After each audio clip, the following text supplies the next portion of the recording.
Au Mali, les membres du Conseil national de transition CNT ont adopté 2 projets de loi le jeudi 3 novembre 2022. Il s'agit du projet de loi fixant les règles générales relatives à la réparation des préjudices causés par les violences graves des droits de l'homme et celui portant modification de la loi de finances pour l'exercice 2022. Le premier document révèle que depuis la crise de 2012 au Mali, diverses sources ont fait état de graves violations des droits de l'homme, notamment des assassinats, des enlèvements, des tentatives d'enlèvement de personnes, des menaces, des viols, entre autres. Ainsi, l'État mettra à disposition une ligne de crédit qui sera utilisée pour la réparation.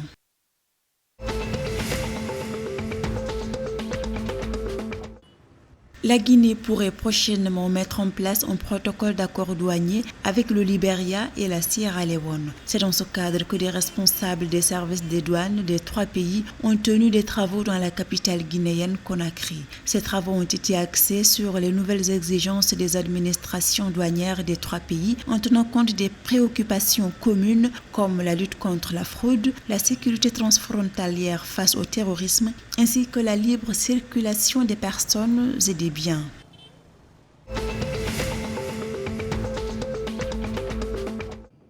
C'est à travers la banque d'import-export Afreximbank que la Côte d'Ivoire et les États-Unis ont signé un accord portant sur un montant d'environ 300 milliards de francs CFA. Cette dotation devrait permettre d'accroître leurs échanges commerciaux. Elle vise notamment à faciliter les investissements des entreprises américaines en Côte d'Ivoire. Elle permettra entre autres de soutenir les dites entreprises sur les projets identifiés dans les secteurs prioritaires tels que l'énergie, le transport, la santé, la sécurité, l'éducation, l'agriculture sur une durée de 2 ans et demi.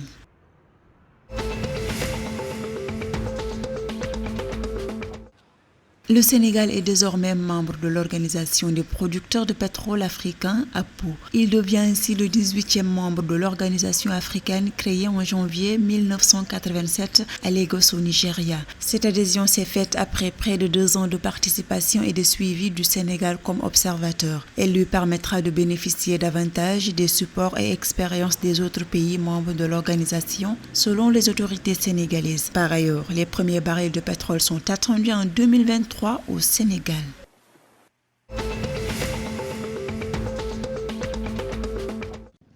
À cause des violences dans la région de Tillabéri au Niger, 818 écoles ont été contraintes de fermer. Selon un rapport du Fonds des Nations Unies pour l'enfance UNICEF, c'est un total de 72 421 élèves, dont 34 464 filles qui se sont retrouvées sans éducation scolaire, principalement dans la région de Tillabéri, la zone dite des 3 frontières entre le Mali, le Niger et le Burkina Faso. Cependant, l'organisation onusienne a mis en place un programme d'aide pour les enfants qui ont réussi à fuir les violences pour se réfugier à Oualam fin 2021.